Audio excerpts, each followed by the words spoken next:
I call it one of the perks of my job to be out, to be able to get out there and speak to people about small business and see them come in and help us here at the National Science Foundation.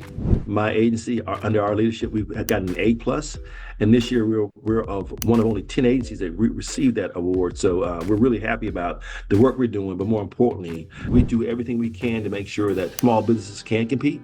We make sure that we have different set-asides for small businesses to make sure they can compete and compete fairly. Lots of opportunities, lots of Mhm. contracts. I see a ton of stuff coming out from this. Eric, one of the things I didn't mention also, we have a vendor portal. Do well and change the lives of that company, but more important, the lives of those people that work in that program. I have met so many people and so many small business owners that have glow in their eye about how we gave them that spark.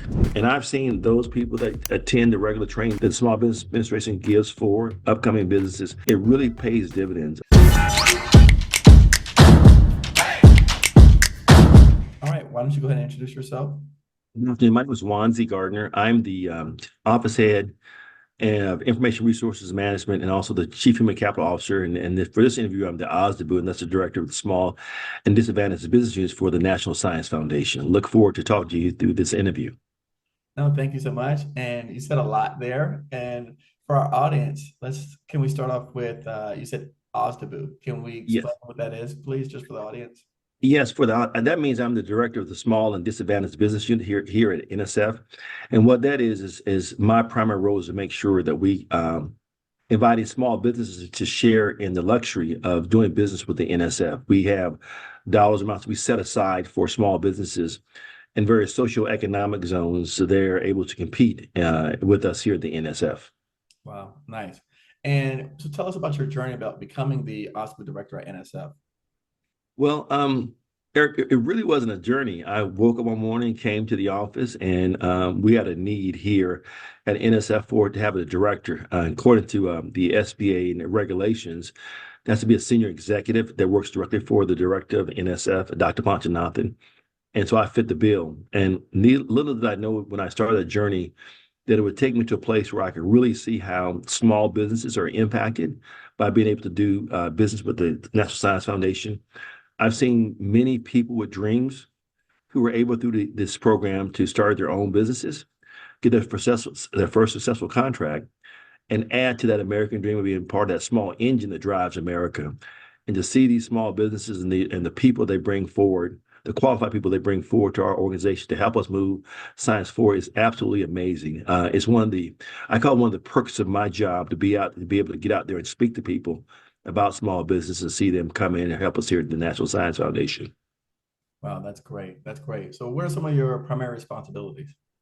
As the OSDBU, it's my primary responsibility is to make sure that, again, as I said earlier, that we take into advantage small businesses that can do business for America and for the National Science Foundation. And I make sure that we follow the laws and regulations that's set forward by the Small Business Administration and make sure that we meet our goals every year they set aside for each agency to make sure that we're contributing to that overall goal for the Small Business Administration. And I'm happy to announce the last 3 years, my agency, under our leadership, we've gotten an A+, and this year we're of one of only 10 agencies that received that award. So we're really happy about the work we're doing, but more importantly, the businesses we're allowing into the foundation and the success rate we're having in doing that across the board. So I got to brag about us for a little bit. I don't know. You should brag about it because that's something that a lot of small businesses were always wondering, right? Mhm. They're asking about where's the opportunity at, and that's good to hear someone hitting goals and getting an A+, right? Which is I'm Absolutely. that's the highest rating you get, I would assume. Yes, yes. And I think Eric, we do that a lot because we're able to manage our acquisition forecast, and that's a spreadsheet that we put online that anyone can go back and look at and see what we're looking for. And I have some colleagues that are very adamant, focused, and making sure that thing is always up to date. And the acquisition forecast that gives for a fiscal year what we're looking to buy, how much we need or what we need. And with us being a highly technical or specialized environment, it's very important we can do that.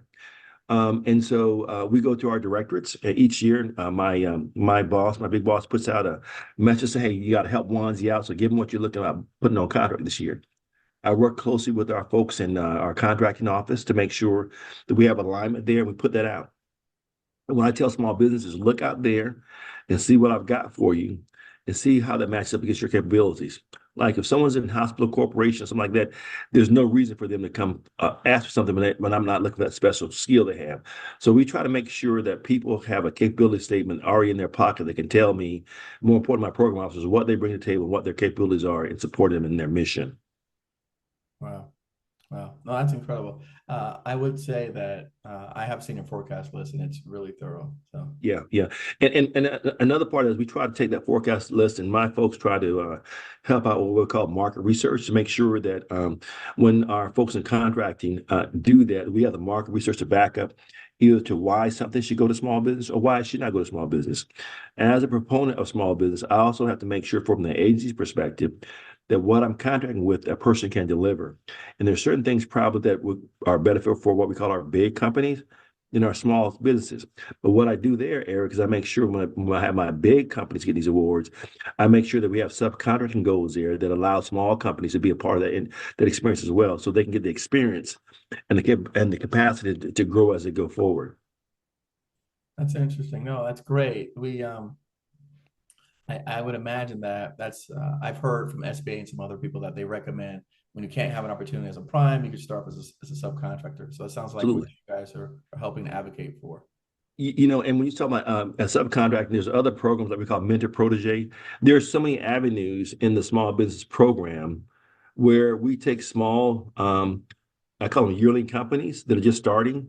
Well, we can either give them mentors, we can give them, and they become proteges. We can have the subcontracting, and there's a plethora of things out there for people. If you really desire to be a small business, we can help you out.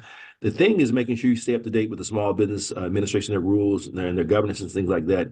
And I'm on the receiving end. I'm one of the guys that gives you the business, but there's some training you've got to go along and get with that, and some things you've got to do to make sure that you have NAC code and everything's all aligned so you're ready to do business.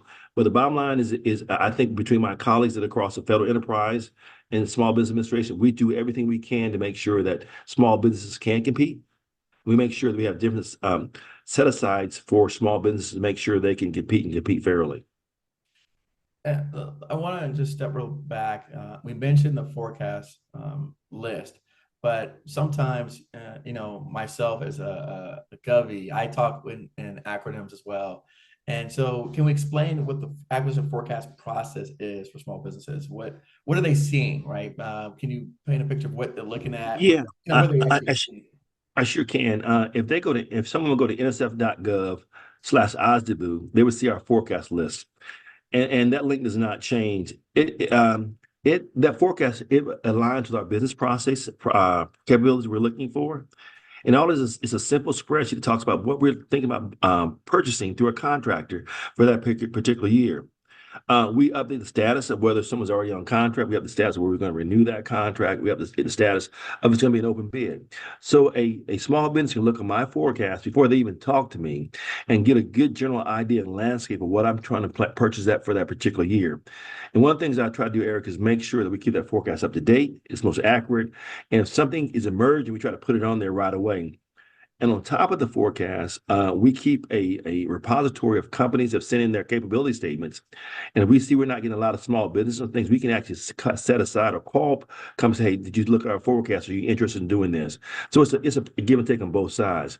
But the sum of the acquisition forecast, that is my Bible of stuff I'm going to buy for that fiscal year. Mm, And so before you even start talking about doing business with the NSF or any agency, you've got to look at their acquisition forecast to make sure that the capability you have meets the capability that the agency is looking for.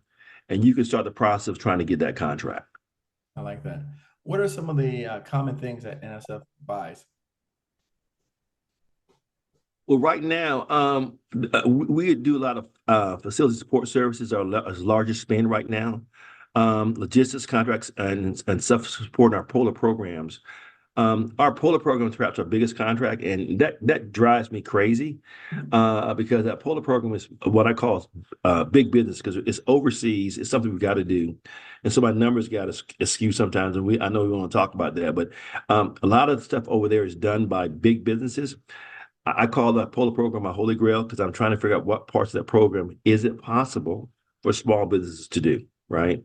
Um, and in most likelihood, it will probably be a lot of subcontracting they would do. But if there's some things that we can do that they could be the prime, we want to do that. The other things we look at are mostly IT in nature because IT is very, very supported by contractors, general and administrative services. And we keep track of the most frequent NAT codes that are used and make that information available so contractors know whether they have the NAT code or not, whether they compete for it. So we try to make sure that the stuff we're offering, we make it as user friendly as possible Right. for small businesses as they move forward. Right, right. And one thing I will say that's helpful because you have a lot of stuff coming out from your organization. Lots of opportunities, lots of Mhm. contacts. I see a ton of stuff coming out from NSF all the time. Eric, one of the things I did mention also, we have a vendor portal that we've just developed also where small businesses can go to that vendor portal and look at what we've got out there. And so I'm really proud of my teammates who have gone the extra mile to make sure that not only do we have our acquisition forecast, but there's a portal where vendors can go to and look at things we're looking at as well, and we can talk back and forth. In that same process, I get thousands of phone calls every day with people who want to meet me, and I say I'm not the golden goose. I try to push them back down to my deputy director and get them in the process because one of the things I don't want to do, Eric, is have someone come see me or spend time with me and they don't have any capability that I need, right? So we try to make sure we flush all that out as we go through this process. And a lot of times I have been able to steer potential vendors to other places because I can't use them, but their pitch has been so good. I think there's some capabilities there that I'll send them some of my colleagues at other places. Nice. Can you elaborate on some of the types of small business events and activities that you guys are hosting or sponsoring? Yes, well, on the 29th of January, for example, we're going to have our first industry day. We're going to bring some small and big companies in so they can do their pitch, and our directors can do the same pitch back to them. Let me put a disclaimer. I'm trying to do it on the 29th. I'm still going through the coordination process. But Okay. in the meantime, the SBA puts out some statutory responsibilities I have as far as getting out into the community, getting out into the various outreach programs they put on, and conferences they do, and different procurement workshops to make sure that we make ourselves available to various vendors who go to these various conferences and outreach things. And what we do is what we call is matchmaking, where I'll sit down or my deputy sit down and we'll do a 3-minute matchmaking. What do you do? Let me see your capability statement. Here's my forecast. Let's talk. And that's the initial stage. So I would tell anybody interested in small business, make sure you go into the various conferences. And one that comes to my mind is a veterans conference that they do for small business for veterans. I've seen a lot of my former colleagues, because I'm a retired colonel as well. I've seen a lot of my former colleagues who have taken advantage of those opportunities, met at the National Veterans Small Business Conferences, met with different agencies that are looking for things, and just taken off. And nothing pride gives me more pride to see those small businesses take off because they've got their first or second contract and they've been able to help the American dream as we move forward. I like that. I like that a lot. How can small business best prepare to work with NSF? Well, as I said earlier, we just launched our vendor portal a couple of months ago.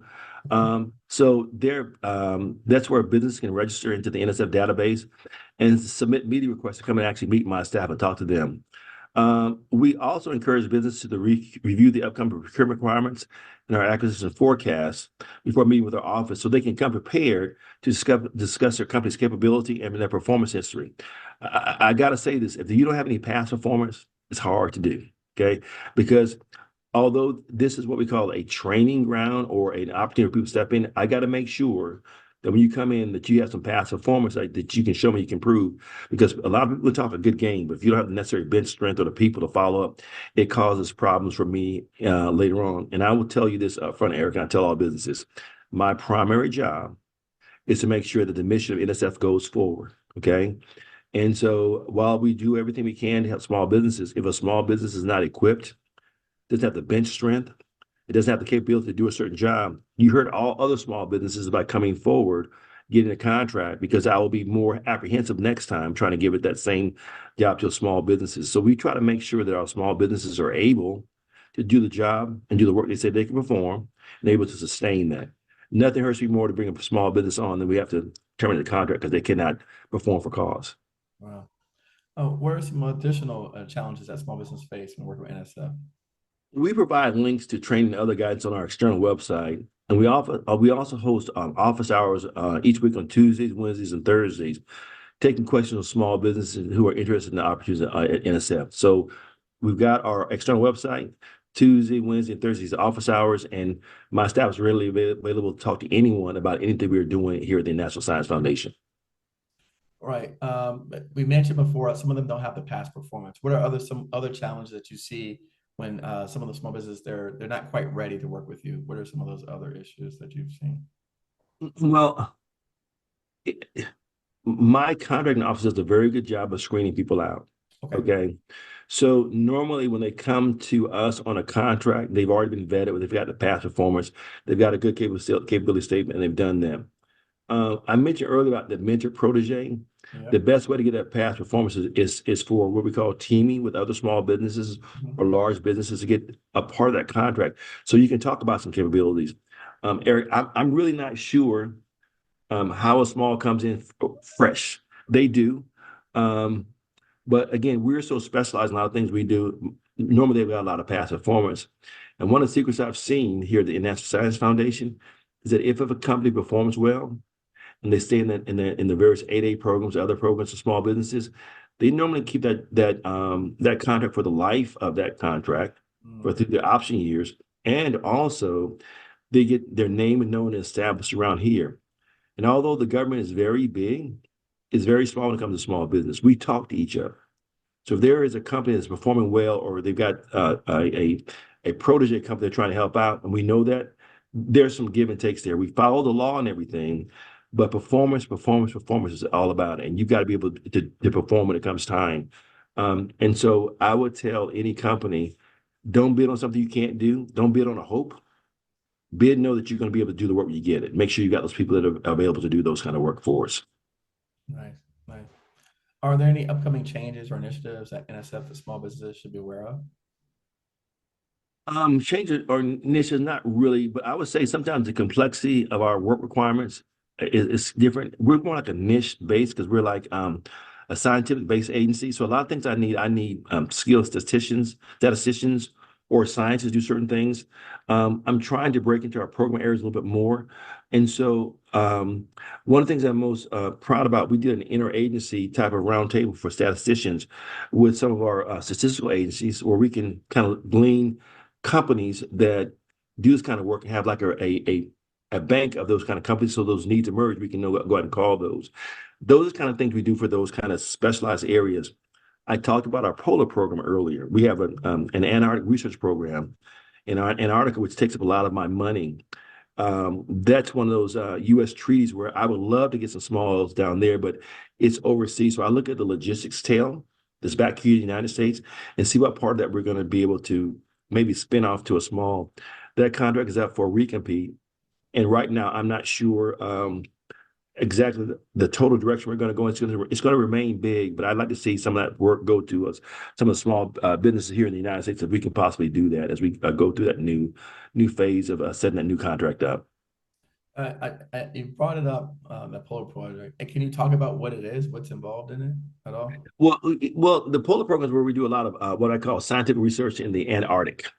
Okay. How the Earth evolved, or how we do different sustainment in different environments, and it's one of those areas that the last great frontier. So don't know a lot about the program itself, but what I look at is the logistics tail of building and modernizing that program, so our scientists can go down and do the work they need to do in the pursuit of advancing scientists as we move forward.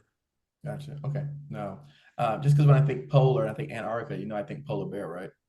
You're probably similar there too as well, and a lot of penguins. That's what I think about. So I Yeah. just, hey, I think polar, like, okay, polar bears. I'm like, all right, that's it.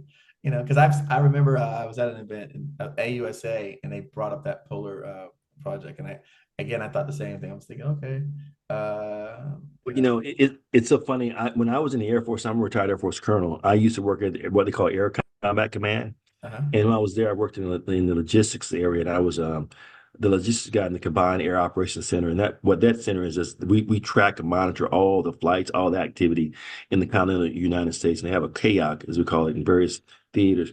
And the Air National Guard out of New York, which services that polar program. I used to run that program for the Air Force when I was a lieutenant colonel in Air Combat Command, and I've been trying for the last 9 years to get down there to the polar ice caps. That'll be the final cap. I did in the Air Force, supported that. I flew down there to go see that. But it's an amazing mission that goes on down there, and it takes all of us in the U.S. government to support that program. And I just proud that I've worked on that end, and now I'm working here at the National Science Foundation, supporting those guys that are going down there doing that program. Wow. So it's amazing how these things all kind of line up together. Yeah, no, absolutely, absolutely. What's the most rewarding aspect of your role at us, the director at NSF? Oh, I think I mentioned before, seeing a small business come into NSF, do well, and change the lives of that company, but more important, the lives of those people that work in that program. I have met so many people and so many small business owners that have that glow in their eye about how we gave them that spark and we gave them that opportunity and they've taken off. And you really can see lives changing. So we take this program very seriously because they're vested in their companies. We're vested in them, and just to see the matriculation and the growth, and then being able to bring on people and be able to sustain lives and change lives. That's what's rewarding to me, because as I said earlier, that we look at various groups that need help, that are small, and to see them come forward and blossom and be able to provide a needed service to not only the NSF but to the federal enterprise. That's very, very rewarding.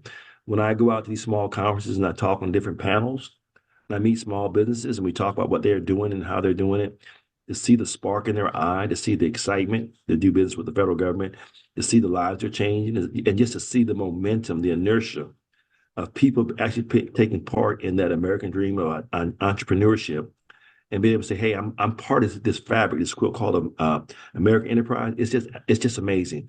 It's kind of infectious. Once you see it one time and you can see someone come in and do very well and provide jobs to others, it's really, really amazing how that works out for people. So I'm very, very honored and pleased to have been a part of this process thus far. Wow, wow. Where do you see the role of small business involving in NSF's contract landscape over the next few years? Um, what I see in the future, I'm hoping, well, first of all, the Small Business Administration sets goals for us. And a lot of my colleagues and I, we are concerned that those goals may be unattainable. As I mentioned earlier, we've got an A plus the last couple of years. But where I would like to see us get more and more small businesses in NSF. Small businesses can do the job and make sure that when they come in, they're not degrading my mission. As I said earlier, my primary goal is to make sure that the NSF, the mission of NSF goes forward. My secondary goal is to make sure that we or a corollary goal, because they're not mutually exclusive, make sure we have small business here. But I tell all my contracts, hey guys, my primary goal is to make sure that whatever that mission is, and that for that particular job you're looking for, that you do it. And we have processes in place to make sure they're supported. We also have processes in place to make sure that they're not able to do the job, that we're able to remove them. And we don't want to talk about that. But I think the landscape will continue to grow. We're not sure how things may change in the future, but as long as we've got this job, we're going to make sure we continue to beat the drum and make sure that we have small business here. Eric, one story I'd like to tell you about is we went out we were about to go to Hawaii about 2.5 years ago. And you said, why go to Hawaii? That's a boondoggle. It wasn't. We went out there and met with this Hawaii. I think it's the Chamber of Commerce, Small Business Chamber of Commerce, Okay. and I was pleased that about after that trip we got our first a Hawaiian native company working at NSF. They're supporting our IG. We've gone to Alaska and looked and talked to some of the Alaskan 8A native companies and up there. So if you fish in the same pond, you'll get the same kind of people, right, or same kind of businesses. Right. So until you get out there, you can't make a change. I even sent my team down to Puerto Rico. We had a telescope, the Arecibo telescope that fell apart. We went out there and helped them take something that's fallen apart and redesign it to be an education center. My folks went down there and we talked about that. We found some Puerto Rican small businesses that were able to help them do that. And so you never know where your next small business is going to come from unless you get out there and beat the weeds and make sure you're available and people know that you need that kind of support as you move forward. And I'm going to echo that because you guys came out and supported my event this year, and I appreciate that. And that was amazing because the same thing that you're saying is the same testament that I say is that you fish in the same pond, you're looking for new fish. It doesn't work that way. So Yeah, I yeah. love that because you guys supported us and you came out and supported our event, and your team was very pleased with because we have a different audience than traditional audience. We got a lot of non-traditional contractors who follow us online and want to get access, and so they learn about it through these things like this, through webinars and podcasts. So I will agree, and that's a testament to what the work that you guys have done. So I You appreciate know, yeah, because I tell people all the time, the bottom line, our mission is to advance the progress of science. And anything that a company can do that can help me advance the progress of science and new emerging technology solutions, as a small business, we're going to talk to them. Okay. I think it's so critical, so key that people understand that mantra about advancing the progress of science. Um, I get choked up sometimes I think about it because I've had an opportunity to work in the military, work at USDA, and work here. And it's just amazing to see the dedication of the people here at NSF to this mission. And so we just want to make sure that small businesses understand that's our primary goal. And they can help us to advance the progress of science. We're all in with them. that's great. Um, in terms of, I know that you guys are advancing the process of science, but you've also been in the contracting landscape space for a long time, like you said. Um, have you seen any type of training or education that maybe that you've seen where some of the small businesses who continue to have success that they've gone through, any books, things that they may have studied? I don't know if you've ever talked to any of the successful ones and say, hey, what did you guys do differently? What did you learn? Were there anything that you study? If you've seen any of that, any types of common traits? Yeah, well, I think the most common trait is being in bed with the Small Business Administration and knowing what's out there and making sure that you've got yourself registered. Number one, you understand what the NAICS code that I don't know what the acronym stands for. NAICS code, you got that, and Yep. you got a genre. You don't spread yourself so wide that you can't do anything really good, but find your niche and try to work that. And the other thing I've seen the most successful companies, they leverage each other through their experiences, through their trials, through their tribulations, successes, and their failures. And there's a community out there that supports each other. And I've seen those people that attend the regular training that the Small Business Administration gives for small upcoming businesses. It really pays dividends. The people that I've seen the best are the most well connected through the various outlets through the Small Business Administration. I am just one tributary off of that, right? And so while they may be doing some business with me, if they don't understand what the overall landscape is, what the trains out there and the opportunities and systems in us that the Small Business Administration has out there for them, they lose. So my thing would be to make sure that as you start this journey, you're engaged with the Small Business Administration to see what opportunities are out there for training, for development, and maybe more networking and that mentor protege type thing that I talked about a little bit earlier. You mentioned the word directorates. Can you explain what a directorate is?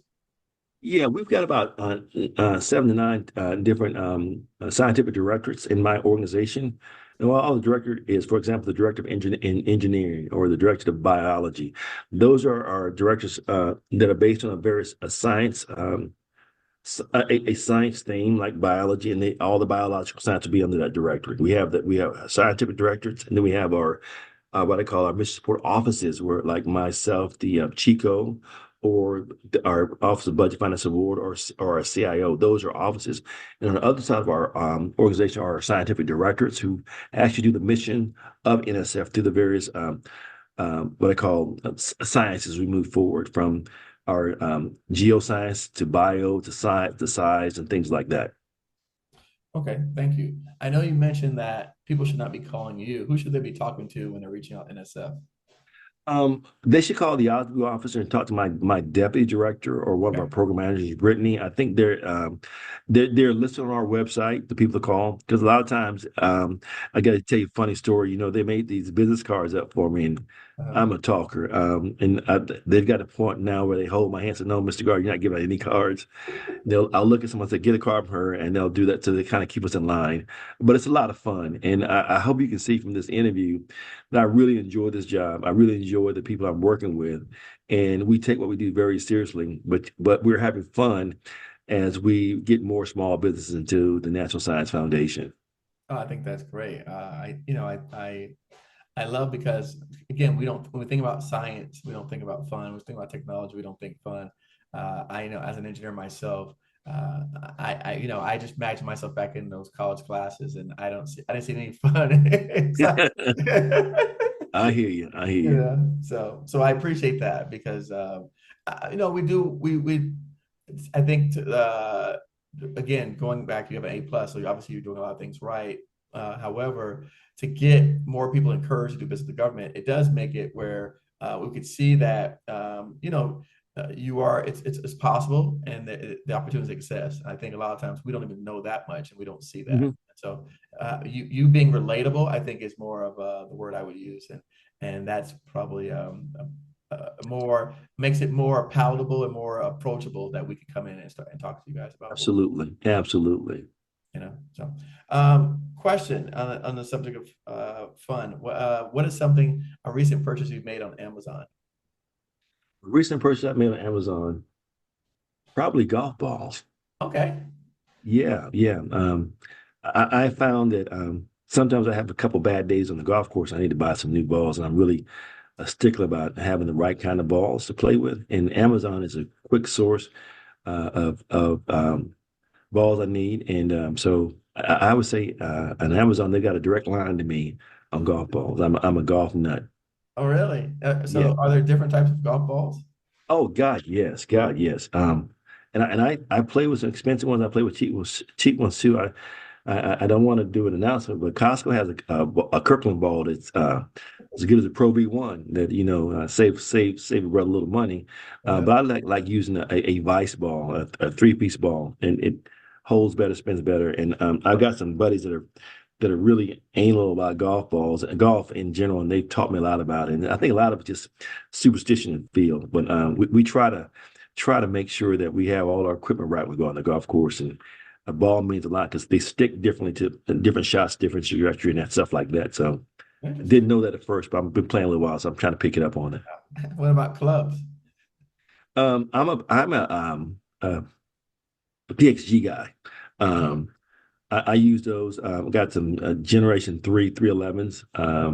And I use Ping drivers and hybrids, and I got a pretty good set. I'm hoping this Christmas my wife blesses me with a new set of golf clubs. I'm dropping all kind of hints that don't buy me anything else, but buy me golf clubs. And Eric, I have found that on a golf course, you find out a lot about a person. It's the only sport I know you play by yourself. Only sport I know that you record your own score. So you can see a lot about a person, how they count, how they find balls all of a sudden, and stuff like that. So you can measure a person about how they play golf. I love to play with a person that likes to have fun, but every now and then we like to compete too. But I've met some very nice people in from Hawaii to California, overseas where I play golf when I was in the military, and it's just one of those games that you can play all the time. And one of my fondest memories, my father, who was 89 when he passed a couple of years ago, he played from the red tees, and I played from the back tees, and he hit down the middle straight all the time. He'd look at me, ball whenever when I first started. And remember before he died, about 2 years before he died, he started playing. I think I shot him about an 84 with him, and Dad shot like a 79. He said, "Boy, you might beat me one day." I never got to beat him because he died, but just being out with my dad was really really good. And one of those things that brings me fond memories. And I think that's why I'm still playing golf because I still feel connected to my father through that golf ball. Wow. Did your father teach you how to play? No, he didn't. He used to cuss me out about that too because when I was youngster, it was about football, basketball, and baseball. Right. I thought I was a pretty good left fielder. And I didn't take up the game when I was in the military until I was in Japan in 2005. I went out there with my commanding general. I think I shot like 120 ones. You'll never know how to play. You'll never know how to play golf. There was a lot going on in that conversation. A lot going on in that conversation. So next 2 years, there was a par three course was right across the street from the base.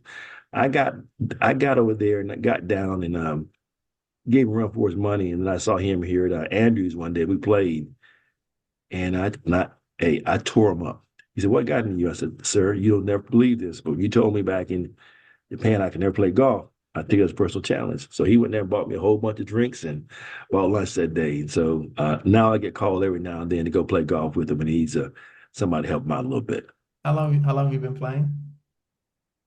I would say since 2005 in Japan. I didn't get serious till I got here in 2008. I ran to a group called the Andrews Courses of Andrews.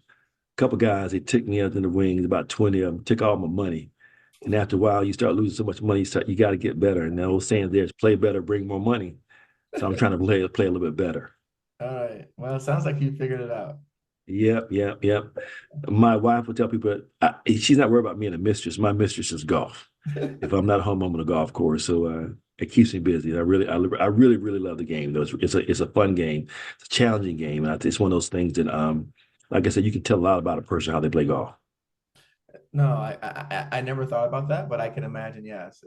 Right, because I have played golf. I'm not a regular golfer, but I play. But to your point, I see now if because I can see how people could change their scores and Yeah. Oh yeah, yeah. so that Yeah. makes sense. So you're telling Yeah. me, I mean, because this game doesn't count for anything.